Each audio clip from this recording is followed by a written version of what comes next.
Well, we have done our second procedure, and I'll tell you, it was amazing. Dr. Rizik is here with me. Dr. Rizik, we both are smiling because it was successful, but I think we're smiling because of the afterwards, which totally affected a lot of people. And let's recap to people who might have not had a chance to see it yet. It is on aztv.com/the procedure. You can watch both of them. But let's recap what went on in this procedure. Well, I think the important piece to this procedure was, first and foremost, if this were 10 years ago, this would have been open heart surgery. It would have been bypass surgery. We didn't cut the patient's chest open. We actually, as you know, fixed 4 arteries, stented 4 arteries. We did one of those arteries live. So that would have been a quadruple bypass, but the patient went home the same day.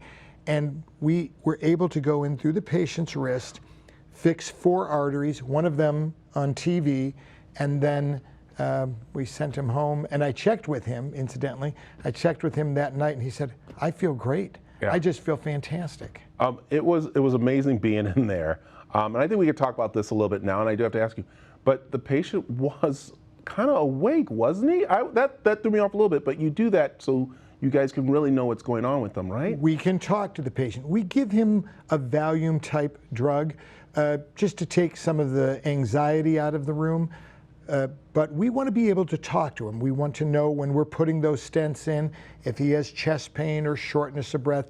There's a little bit of communication that goes on with the patient. But he was really awake, and he stayed at the hospital for 4 hours after the stent procedure and then went home.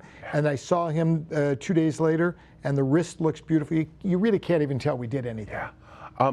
The important part about this procedure was, as I said, the aftermath and the calls that you've received, the calls that we've received, the people seeing this, and we're just, one, amazed at it, but 2, we're like, wow, life-saving right there on TV, what you guys do. And that's what really this procedure was about. You wanted to show people the work that your team does to give someone a second chance.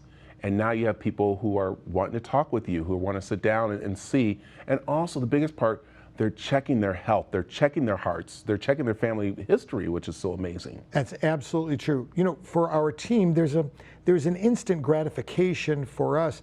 I think the audience had a similar instant gratification because the feedback that we're getting and the feedback that you're getting here at the studio is remarkable. We've had at least a half a dozen people since that time come into the office and say, why are you here? I saw the procedure and I want to get my heart checked. Yeah, and it's just so amazing. If we can reach people on that level and get them to think about their heart health, you and I have done our job. This is a success. Yeah, well, the success was watching you again and your team and HonorHealth. What you all do there, HonorHealth Shea, is so amazing. And I got to mention this. You saw us in the operating room, but only if we could have shown afterwards the people who took care of him, the people who were there in the hospital, the people who came by just to make sure, who didn't even know who the patient was, but those after teams, I mean, I call them the post team, you can say, are amazing too. Well, I think you said it perfectly well, team. This is a team sport. There's a number of different individuals who specialize in different things. The pre-procedure, the intra-procedure, the post-procedure, the discharge, making sure that every facet of this patient's care was perfect so that he could go home and be stable only several hours after the procedure. Yeah, well, I'll tell you, Dr. Rizik, thank you again for allowing me in there. Thank you for allowing our viewing audience in there and for all you do. And so if you didn't get a chance to see it, you can go to aztv.com/the procedure. You can see the first one, which was a valve replacement. A valve repair, mitral valve repair. And the second one is a stent. See, I'm getting this down pat. You're doing great. I'm doing great. I thought you did a fantastic job keeping the discussion going during the case. Well, thank you, doctor. And again, go to aztv.com/the procedure to see the